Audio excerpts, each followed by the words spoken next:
200 ka mga metal detectors nga donasyon igahatag sa pampubliko nga eskwelahan diri sa syudad sang Bacolod.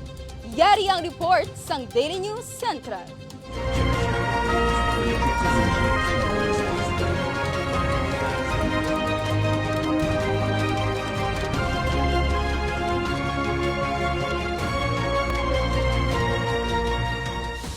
Daily News Central.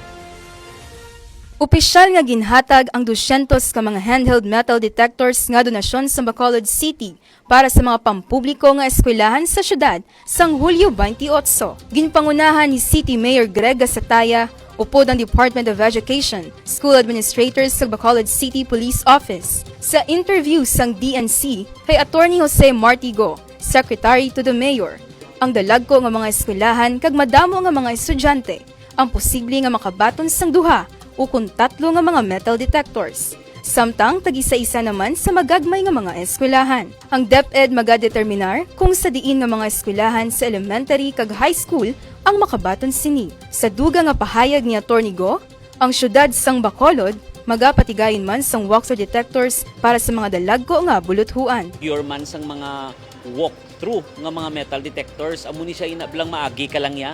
Once maglabay ka da, ma-alarm siya dayon if may ara. Iniguro most likely ibutang ni sa mga dalagko nga schools nga damo estudyante.